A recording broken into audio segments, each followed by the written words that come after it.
কাছে আসতে হবে, নাহলে সাউন্ডটা ক্লিয়ার আসে না। আসসালামু আলাইকুম, সবাইকে স্বাগতম একটি নতুন ভিডিওতে। আমরা দেখতে পাচ্ছি যে এখানে একটি তাল গাছ।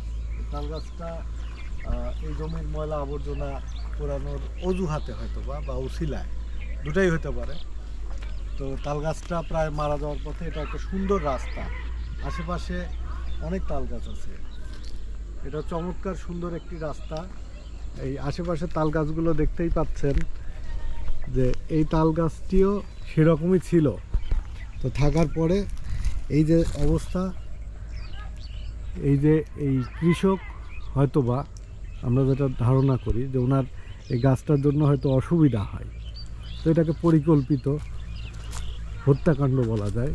যে এভাবে গাছটাকে দেখতে পাচ্ছেন যে একটা জীবন্ত গাছ, এই যে একটা বাচ্চাও আছে সাথে, দেখতে পাচ্ছেন দুইটা গাছ। এই দুইটা জীবন্ত গাছকে পুরায় হত্যা করার মতো একটি কাজ করেছে। এটি দাপুনিয়া ইউনিয়নের পাবনা সদর উপজেলার একটি রাস্তায় দেখতে পাচ্ছেন প্রচুর পরিমাণ তাল গাছ আছে, যেটা সামনে ভবিষ্যতে অনেক বড় হতো, অনেক সুন্দর হতো, আমাদের পরিবেশে অক্সিজেনের যোগান দিত। তো এই হচ্ছে অবস্থা। আঙ্কেল, জায়গা কি এটা আপনারই না? ও আচ্ছা আচ্ছা আচ্ছা। এখানে একটা তাল গাছের বাইরে যদি একটু আগুন টাগুন ধরাতো তাহলে ভালো হতো। এই তাল গাছটা তো অবস্থা খারাপ করে দিয়েছে, দুইটা তাল গাছ। এগুলো হতেও তো বেশ কিছু সময় লাগছে, তাই না?